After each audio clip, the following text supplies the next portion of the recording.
O'zbekiston davlat jismoniy tarbiya va sport universitetida ilk marotaba Bahodirlar o'yinlari va tosh ko'tarish bo'yicha O'zbekiston chempionati o'tkazildi.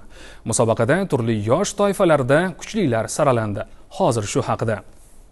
Mamlakatimizda milliy sport turlari va xalq o'yinlarini keng targ'ib qilish va ommalashtirish, bolalar, o'smirlar hamda yoshlarni etnosport turlariga keng jalb qilish borasida keng ko'lamli ishlar amalga oshirilmoqda. Yurtimiz ham bu borada nufuzli festivallarga, turnirlarga mezbonlik qilmoqda.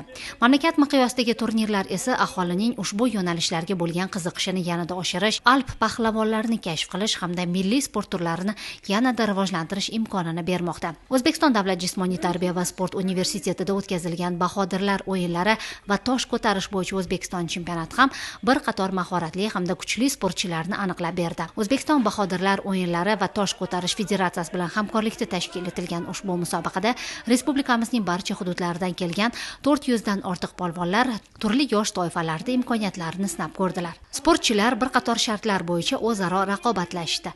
Jumladan musobaqa ishtirokchilari 2,5 tonna vaznga ega bo'lgan avtomobilni 50 metr masofaga tortish, og'irligi 85 kilogramlik gantel, 120 kilogramlik xoda hamda 300 kilogramlik apkashni ko'tarish va turli estafeta mashqlarida mahoratlarini namoyish etishdi. Natijalarga ko'ra 95 kilogram vazndan yuqori bo'lgan toifada Shodil Ergashev birinchi o'rinni egalladi.